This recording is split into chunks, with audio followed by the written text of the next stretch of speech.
Kisah kali ini berasal dari temanku. Sebut saja Nia. Dia bekerja sebagai cleaning service di sebuah perkantoran yang terletak di Jawa Barat. Nia ini baru beberapa hari kerja di kantor tersebut. Jadi belum begitu hafal dengan orang-orang di dalam kantor itu. Pada sore itu Nia sudah menyelesaikan tugasnya di kantor. Ditambah saat itu hujan pun mulai turun. Jadi Nia bergegas menutup seluruh pintu. Takutnya hujan mulai deras. Pada saat dia menutup pintu belakang, tiba-tiba dia dikagetkan oleh seseorang. Mau pulang, Neng? Eh, iya mas. Mas belum pulang. Bentar lagi, Neng. Mau bikin kopi dulu sambil nunggu hujan reda, ucap orang itu. Iya mas, hujan-hujan enaknya memang sambil ngopi ya. Ya udah saya pamit dulu, sudah ditungguin teman soalnya. Orang itu hanya tersenyum dan cuma menganggukkan kepala. Lalu Nia pun pergi meninggalkannya. Setelah Nia sampai di kontrakannya, Nia pun membersihkan badannya. Tapi ketika Nia keluar dari kamar mandi, samar-samar Nia melihat sekelebat orang yang Nia temui di kantor tadi. Sontak, Nia pun kaget dan berteriak. Temannya Nia langsung menghampiri dan bertanya, Nia, kamu kenapa? Kak, kak, tadi ada cowok lewat. Aku ya kaget lah. Mana aku cuma pakai handuk lagi. Hah? Cowok? Ada-ada aja kamu. Orang dari tadi nggak ada siapa-siapa di sini kok. Cuma ada kita berdua. Ah, yang bener kamu. Iya beneran. Orang pintu depan juga aku kunci. Nia hanya diam dan masuk ke kamarnya. Setelah itu, Nia pun keluar menemui temannya itu. Lalu di situ Nia bercerita kalau tadi yang dilihat Nia itu orangnya sama seperti yang ia temui di kantor waktu mau pulang. Temennya jelas gak percaya dengan ucapan si Nia. Jadi mau gimana lagi, Nia tidak melanjutkan obrolan itu. Singkat cerita, pagi pun tiba. Nia berangkat ke kantor pada jam 6 pagi. Sesampainya di kantor, Nia pun bertanya pada security tentang orang yang Nia jumpai saat mau pulang kemarin. Tapi security itu tidak tahu dengan orang yang Nia maksud. Akhirnya Nia pun melanjutkan pekerjaannya. Setelah orang kantor sudah datang semua, Nia pun memperhatikan mereka satu persatu. Tapi tetap tidak ada orang yang Nia temui kemarin. Dalam hati Nia berkata, cowok itu siapa ya? Kalau dia karyawan di sini, pasti dia ada di dalam. Tapi ini kok nggak ada. Apa dia belum datang? Tapi nggak mungkin deh. Ini kan udah jam 9. Apa mungkin dia orang luar yang hanya numpang neduh karena hujan? Pikir Nia. Ah, daripada pusing mikirin dia, mending lanjut kerja. Tapi cowok itu ganteng juga ya. Gerutu Nia sambil senyum-senyum sendiri. Setelah selesai jam kerja, Nia seperti biasa menutup semua pintu.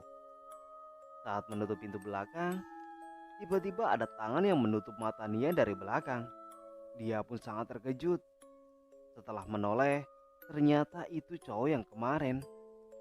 Nia sambil menghela nafas, Nia bilang, ih, mas bercandanya nggak lucu deh.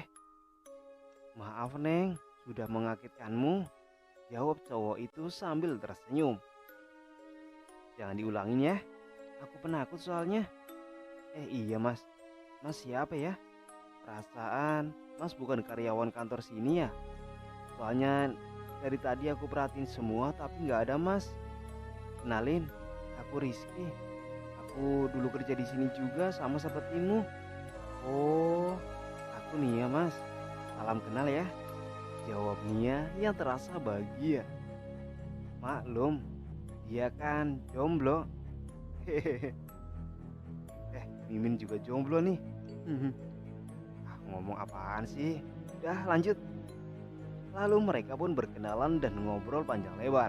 Sampai-sampai Nia lupa waktu. Tiba-tiba HP Nia berbunyi tanda panggilan masuk dari temannya. Lalu Nia pun mengangkatnya.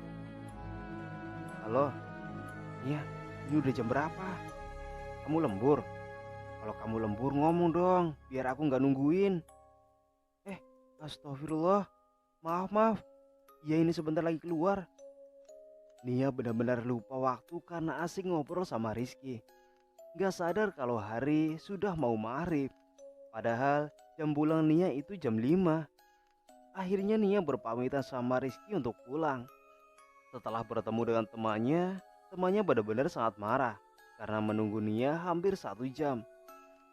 Nia hanya bisa minta maaf kepada temannya itu. Dan Nia pun bercerita tentang cowok yang bernama Rizky itu.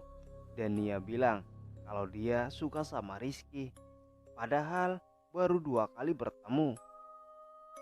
Temannya pun heran karena baru ini lihat Nia begitu sangat senang kenalan sama cowok. Karena selama ini Nia itu dikenal sebagai cewek yang cuek banget terhadap cowok. Singkat cerita, waktu pun terus berjalan. Tanpa terasa sudah hampir 3 minggu Nia berkenalan dengan Rizky. Setiap harinya Nia bertemu dengan Rizky. Sampai-sampai Nia jatuh cinta dan mengungkapkan isi hatinya terhadap Rizky. Tapi Rizky hanya tersenyum dan berkata, "Nia, kamu memang cantik. Pasti di luar sana banyak cowok yang menunggumu. Aku gak pantas buatmu. Kita lebih baik jadi teman saja seperti sekarang." Nia begitu kecewa mendengar jawaban dari Rizky. Nia tidak kuat menahan air matanya. Nia pun akhirnya menangis. Lalu Rizky memeluk habis menangis. "Nia, kamu di belakang tadi sama siapa?" tanya security itu. "Tadi saya ngobrol sama Rizky, Pak." "Rizky? Rizky siapa?" "Rizky yang dulu pernah kerja di sini, Pak. Jadi tukang bersih-bersih juga." "Astagfirullahaladzim. Kamu serius?" "Iya, Pak, serius. Saya kenal sama dia kira-kira 3 mingguan. Apa kamu belum tahu ceritanya? Kalau Rizky itu sudah meninggal 7 bulan yang lalu." "Hah? Bapak jangan bohong, Pak. Jangan nakut-nakutin saya." "Ngapain Bapak bohong? Rizky emang sudah lama meninggal. Memang semenjak meninggalnya Rizky, di kantor ini banyak kejadian aneh. Bahkan kalau malam sudah lewat jam 10, gak ada yang berani ke belakang sendirian." Tanpa berkata apa-apa, Nia langsung berlari meninggalkan security itu. Setelah sampai di kontrakan, Nia bercerita semua sama temannya. Temannya pun jadi takut, merinding, dan juga sedih melihat Nia.